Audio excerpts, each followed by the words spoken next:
Empaths don't leave loudly. They don't slam doors. They don't deliver dramatic ultimatums.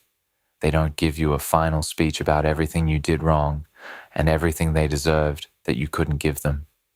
They don't make their leaving a performance designed to make you feel the weight of what you're losing. They just disappear. Quietly, completely, with a finality that catches you off guard, precisely because there was no warning you recognized as warning, no countdown you knew to pay attention to, no moment that announced itself as the last moment until you're looking back at it from the other side of their absence, trying to figure out when exactly it became too late. Here's what you did to make them disappear. Not one thing, a pattern. And if you're watching this because someone you cared about has gone quiet in a way that feels permanent, you need to understand this pattern completely. You took their patience for granted. The empath stayed through things that would have driven most people away much earlier. They stayed through your inconsistency, through your emotional unavailability, through the moments when you were cold, when they needed warmth, and distant when they needed presence. And because they stayed, because their nature kept them extending grace past the point where others would have enforced consequences, you made a calculation, conscious or not. You decided their patience was permanent, that the well didn't have a bottom, that whatever you did, they would understand, would forgive, would find a way to make space for. The well has a bottom. You made them feel like their sensitivity was a problem. Every time they named something that hurt them, and you responded with, "You're too sensitive." Every time they expressed a need, and your reaction, whether in words or in tone, or in the withdrawal that followed, communicated that the need was too much. Every time their emotional depth, which is their greatest gift, was treated as inconvenience rather than as the extraordinary quality it actually is. You were teaching them, slowly and consistently, that who they fundamentally are is a burden. And empaths, who already carry the weight of feeling everything more intensely than the people around them, can only absorb that teaching for so long before the cost of staying exceeds the cost of leaving. You were inconsistent in ways that created chronic anxiety, present, then absent, warm, then cold, invested, then withdrawn. The inconsistency wasn't random. It had a pattern, even if you weren't conscious of the pattern.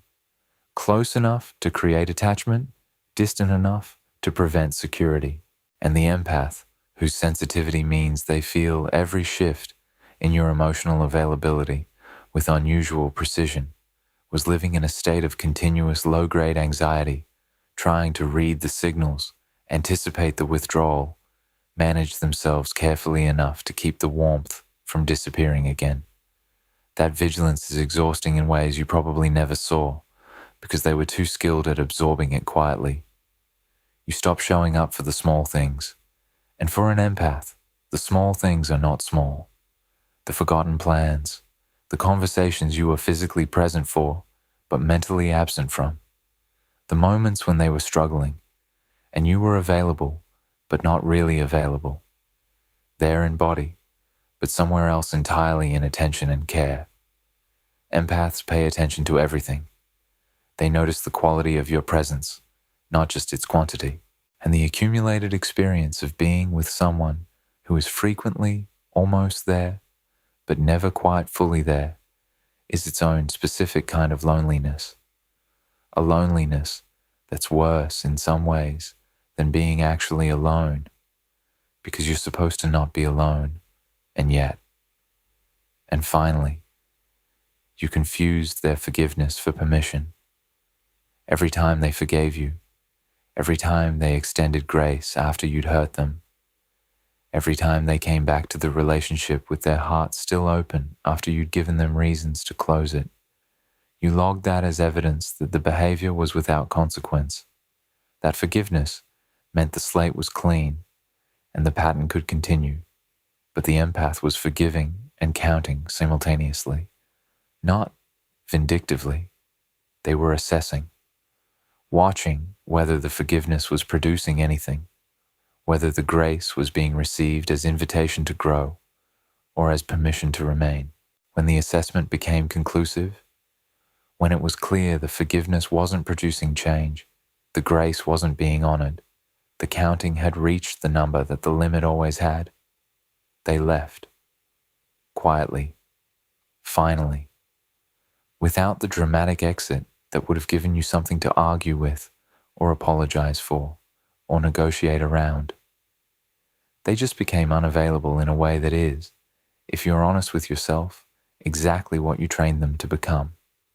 The empath disappears when you make staying cost more than leaving. Don't make it cost that much,